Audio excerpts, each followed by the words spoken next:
আসসালামু আলাইকুম সম্মানিত ভাইয়েরা, আশা করি সবাই অনেক ভালো আছেন। তো আজকের ভিডিওতে আমরা আলোচনা করব এক্সআরপি বা রিপল এক্সআরপি কয়েনটা নিয়ে। রিপল এক্সআরপি কয়েনটা নিয়ে অনেকে আমাকে অনেক প্রশ্ন করেন যে ভাই এই কয়েনটা আসলে কেনাটা ঠিক হবে কিনা বা এটার প্রাইস প্রেডিকশন কী হতে পারে। তো প্রথমে আমি বলে রাখি, আমি কোনো ফিনান্সিয়াল অ্যাডভাইজার না আপনার, যে আমি বললাম আর আপনি কিনবেন। আমি জাস্ট একজন অ্যানালাইজার এবং আমি আপনাদের নিয়ে অ্যানালাইজ করে থাকি বিভিন্ন কয়েনের। তো আজকের ভিডিওতেও আমরা তেমন একটা কয়েন এক্সআরপি কয়েনটা নিয়ে অ্যানালাইজ করব যে এটার ফিউচারে বা এটা আসলে কেনাটা এই মুহূর্তে ঠিক হবে কিনা, আর কিনলেও আমরা কোন প্রাইজে কিনলে এটা আমাদের জন্য বেস্ট হবে সেই বিষয়ে আমরা বিস্তারিত আলোচনা করব। তো প্রথমে আমরা দেখতে পাচ্ছি বন্ধুরা, এখানে যে টোটাল আপনার ক্রিপ্টোকারেন্সি যে যতগুলো কয়েন, তার ভিতরে এক্সআরপি বর্তমানে মাত্র 5 নম্বর র্যাঙ্কিং নিয়ে বসে আছে। সর্বপ্রথম হচ্ছে বিটকয়েন এবং 2 নম্বরে হচ্ছে ইথেরিয়াম, 3 নম্বর দেখতে পাচ্ছি ইউএসডিটি, 4 নম্বরে বিএনবি এবং 5 নম্বর হচ্ছে এক্সআরপি কয়েন। তো যেহেতু এত হাজার হাজার কয়েনের ভিতরে 5 নম্বর র্যাঙ্কিংয়ে আপনার এক্সআরপি কয়েন, তাহলে অবশ্যই ধরা যায় কয়েনটা মোটামুটি না খুবই ভালো মানের একটা কয়েন হলো এক্সআরপি বা রিপল এক্সআরপি। তারপর আর একটা বিষয় দেখেন, এক্সআরপি কয়েনটার বর্তমান প্রাইস হলো 0.5211 এবং এটা গত 24 ঘন্টার ভিতরে 2.90% মার্কেট থেকে দাম করছে, মার্কেট নিচে চলে আসছে গত 24 ঘন্টার ভিতরে। তো এখন কথা হচ্ছে যে এই কয়েনটা আসলে আমাদের জন্য কেনাটা কতটুকু ঠিক হবে এবং আসলে ঠিক হবে কিনা, এই মুহূর্তে আসলে লং টাইমের জন্য এই কয়েনটার প্রাইস কতটুকু যেতে পারে। তো বন্ধু, আপনারা জানেন যে বর্তমানে এক্সআরপি কয়েন বা রিপল কয়েনের উপরে যে সেকের যে মামলা চলতেছে, আমরা কিন্তু সবাই জানি এই বিষয়টা, যেটা আমাদের ক্রিপ্টোকারেন্সি টোটাল ক্রিপ্টো মার্কেটেও এই এফেক্টটা আমরা দেখতে পাচ্ছি।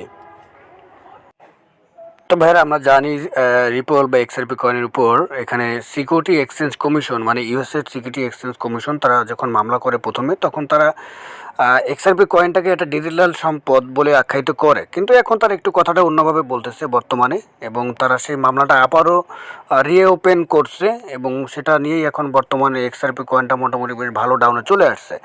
তো এখানে সেক বা সিকিউরিটি এক্সচেঞ্জ কমিশন তারা যেটা বলতেছে যে আপনার এক্সআরপি কয়েনটা একটা ডিজিটাল সম্পদ। প্রথমে বলতেছিল যে এটা একটা ডিজিটাল সম্পদ, পরে বলতেছে এটা আসলে এটার কোনো মূল্য নাই, এটা জাস্ট একটা কম্পিউটার কোড ছাড়া আর কিছুই না।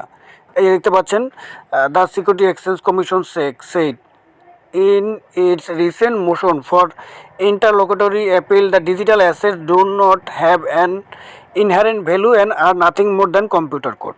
তারা বলতেছে যে এটা আসলে এটার কোনো মূল্য নেই, এটা জাস্ট একটা কম্পিউটার কোড ছাড়া আর কিছুই না।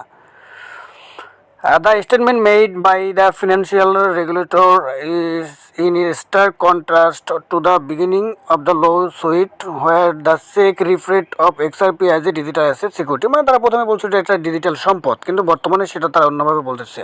তো যাই হোক, প্রথমে ওই যে প্রথম মামলায় এক্সআরপি যখন 14 জুলাইয়ের মামলায় যখন তারা রায় পায়, তখন আমরা এক্সআরপি কয়েনটাকে বড় একটা র্যালি দেখতে পারি এবং এক্সআরপি কয়েন কিন্তু সেখান থেকে মোটামুটি বেশ ভালো একটা পাম্প আমরা দেখতে পারি। তো এখন তাহলে কি হবে, এই মামলাটা তারা সিকিউরিটি এক্সচেঞ্জ কমিশন তারা আবার রিওপেন করছে। রিওপেন করার পরে সেই মামলাটা এখন আবার আপিল করছে। আপিল করার পর ওখানে আপনার যে বিচারক টরেস আছে, বর্তমান ওই কোর্টের যে জাজ টরেস ওনার নাম, উনি বলতেছে যে আপনার এক্সআরপিকে বলছে, এক্সআরপি বা রিপেল কোম্পানিকে বলছে আপনারা 1 সেপ্টেম্বরের ভিতরে আপনাদের যত তথ্য বা আপনাদের কাছে যে প্রমাণ আছে, এই মামলার বিরুদ্ধে যে প্রমাণগুলো আছে সেগুলো আপনারা সাবমিট করেন, এবং তারপরে 4 সেপ্টেম্বর হচ্ছে আপনার সিকিউরিটি এক্সচেঞ্জ কমিশন আসলে যারা মামলাটা করছে তাদেরকেও তাদের বিরুদ্ধে প্রমাণ দাখিল করতে বলছে।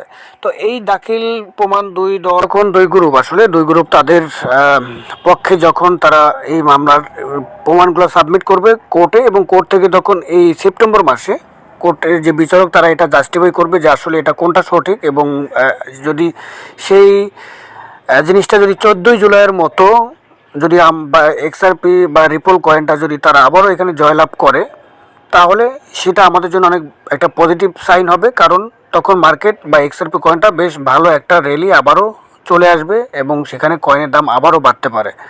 কিন্তু সেটা যদি না হয়ে যদি কোর্ট থেকে বা এই সেপ্টেম্বর মাসে এক্সআরপি কয়েনের বিরুদ্ধে যে মামলাটা নিয়ে আসা হয়েছে, এটা যদি আপনার অ্যাপিল অথবা এটা যদি অব্যাহত থাকে এবং মামলাটা যদি তার এই এক্সআরপি কয়েনের বিরুদ্ধে চলে যায় এবং রায় যদি বিরুদ্ধে চলে যায়, সেটা আমাদের জন্য অনেক বড় একটা নেগেটিভ একটা ইম্প্যাক্ট পড়তে পারে আমি মনে করি। তাহলে মার্কেটটা কিন্তু অনেকটা ডাউনে চলে আসবে।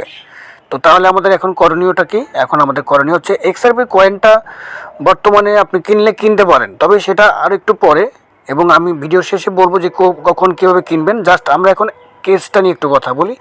যদি আপনার ওখানে তারা এই সেপ্টেম্বর মাসের ভিতরে যদি একটা ভালো রেজাল্ট চলে আসে, আশা করি সেপ্টেম্বর মাসের ভিতরেই এটার একটা ফিডব্যাক আমরা পেয়ে যাব। এই আসলে এই XRP কয়েনটা কেনাটা একটু রিস্কি হয়ে যাবে। তো কয়েনটা কেনার আগে আমাদেরকে বুঝতে হবে এটা যে XRP কয়েনটাকে এই মামলায় জিততে পারবে কিনা, বা XRP কয়েনটা আসলে কেমন এবং XRP কোম্পানিটা কেমন, এটাকে আমাদেরকে বুঝতে হবে। তারপর আমরা সিদ্ধান্ত নিব না এই কয়েনটা বা XRP বা রিপল কয়েনটা বা কোম্পানিটা তাদের এই মামলায় জেতার চান্স কতটুকু। তো ভিউয়ার্স, এখন আসি আমরা একটু রিপল বা XRP কয়েনটা আসলে কেমন। তো দেখেন, রিপল বা XRP কয়েনটার কাজ হচ্ছে যে বর্ডার ক্রস পেমেন্টগুলো যেগুলো করে, এক দেশ থেকে আরেক দেশে বর্ডার ক্রস পেমেন্টের সিস্টেমটাকে কাজে লাগিয়ে রিপল কয়েনটা বা রিপল XRP কয়েনের ব্লকচেনকে কাজে লাগিয়ে এগুলো করা হয়। তো এখন এটা যদি আপনি ভালো করে এখানে দেখেন, এইটা 2-3 ঘন্টা আগের পোস্ট। Blockchain and crypto in payments are transforming the way money moves. Download our recent survey. Fast payments of nearly 300 payments leader across 45 countries for the insight into state of blockchain and crypto in payment today.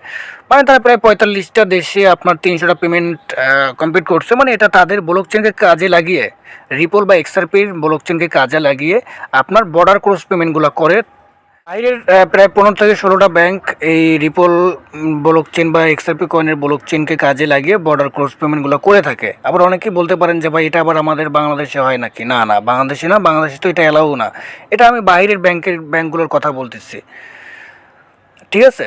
বাইরের ব্যাংকগুলো প্রায় তাদের এই ripple বা XRP কয়েনের ব্লকচেনকে কাজে লাগিয়ে কাজগুলো করে থাকে, বর্ডার পেমেন্ট ক্রসগুলো করে থাকে।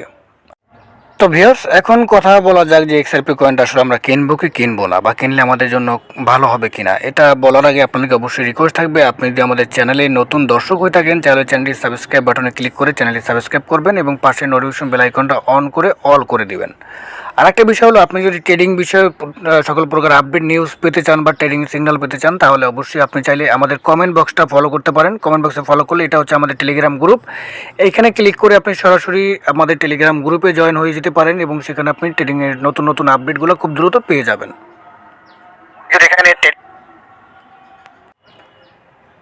তো ভিউয়ার্স, এখন আসলে XRP কয়েনটা আপনি তখনই কিনতে পারেন, কারণ এই সপ্তাহটা আপনাকে অবশ্যই দেখা উচিত। কারণ আমি যদি একটু উদাহরণ দিই, বর্তমানে এই যেহেতু XRP কয়েনটা খুবই রিস্কি একটা জোনের ভিতরে আছে, বর্তমানে যেহেতু মামলা চলতেছে এই মুহূর্তে একটু রিস্কি জোনের ভিতরে আছে, সেক্ষেত্রে যদি এই মামলাটা XRP কয়েনের পক্ষে রায় হয়, যেটা আমি বললাম, তাহলে কিন্তু XRP কয়েনটা বেশ ভালো একটা প্রফিট বা একটা বুল রান আমরা দেখতে পারবো। এবং সেক্ষেত্রে আপনার XRP কয়েনটা আপনার বুল রানে যদি এই মামলাটা বা এই যে মামলা থেকে বেরিয়ে আসতে পারে এবং তাহলে XRP কয়েনটা খুব ভালো এবং খুব চমৎকার একটা বুল রান আমরা দেখতে পারবো। এবং বুল রানে এটা প্রায় অলমোস্ট $5 হিট করার একটা চান্স থাকবে, ঠিক আছে? তাহলে XRP কয়েনটা বুল রানে প্রায় 2024 বলেন 2025 সালে বলেন, এটা $5 বা তার বেশিও হওয়ার একটা চান্স থাকবে। কিন্তু যদি আপনার বাই এনি চান্স এই মামলাটা আপনার XRP কয়েনের বিপক্ষে রায় হয়, তাহলে কিন্তু আমরা XRP কয়েনটাকে 10 সেন্টেও দেখতে পারি। তো ঠিক সেই ক্ষেত্রে আমরা এখন কি করতে পারি? সেক্ষেত্রে আমাদের করণীয় হচ্ছে, যদি আপনার ইনভেস্ট করার মতো ক্যাপাসিটি থাকে, যদি আপনার কাছে রিস্ক থাকে, আপনাকে অবশ্যই রিস্ক নিয়ে ইনভেস্টমেন্ট করতে হবে। এখানে হলে অনেক প্রফিট করবে, না হলে আপনাকে অনেকটা লস করতে হবে এখানে। তো এই জন্য বলবো, যদি আপনার ইনভেস্ট করার ইচ্ছাই থাকে এই মুহূর্তে, যে আপনি চান, তাহলে আপনার অ্যাকাউন্টে বা আপনার পোর্টফোলিও 20% আপনি ইনভেস্ট করতে পারেন বা 10% আপনি ইনভেস্ট করতে পারেন। সব ডলার ইনভেস্ট করা আপনার জন্য বোকামি হয়ে যাবে, ঠিক আছে? সেজন্য আপনি অল্প পরিমাণে ইনভেস্ট করে রাখতে পারেন, যাতে আপনি মানে সব ডলার না, আপনার যে ইনভেস্টের যে প্ল্যানটা, আপনাকে অবশ্যই ইনভেস্টমেন্ট করার আগে একটা প্ল্যান থাকা উচিত, ঠিক আছে? যেহেতু এটা আমি আপনার ফিনান্সিয়াল অ্যাডভাইজার না, ইনভেস্ট আপনিই করবেন। আমি জাস্ট একটা উদাহরণ দিলাম যে আবার ডলার ইনভেস্ট করে আপনার বোকামি করেন না, টাকা নষ্ট করবেন না।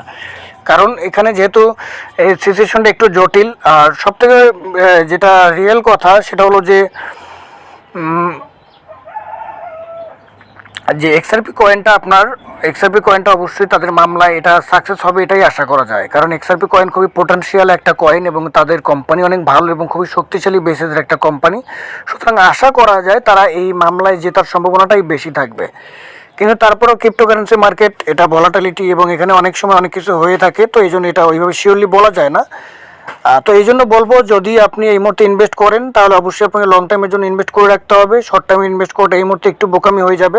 আর যদি এইভাবে ইনভেস্ট করতেই চান তাহলে আপনি অল্প ডলার, আপনার পোর্টফোলিওর 20% ডলার আপনি ইনভেস্ট করে রাখতে পারেন, বেশি না। যাতে যদি কোনো নেগেটিভ কিছু আসে তাহলে আপনি বেঁচে যান, এবং উপরে গেলেও আপনি মোটামুটি বেশ ভালো একটা প্রফিট জেনারেট করতে পারবেন।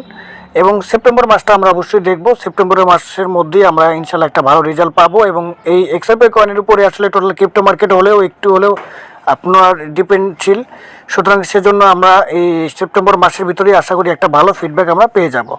তো আশা করি বোঝাতে পারছি, আজকের এই ভিডিওতে মোটামুটি একটু ধারণা দিতে পারছি, তেমন একটা ভালো বোঝাতে হয়তো পারি নাই, কারণ একটু ব্যস্ততার ভিতরে আছি এই মুহূর্তে।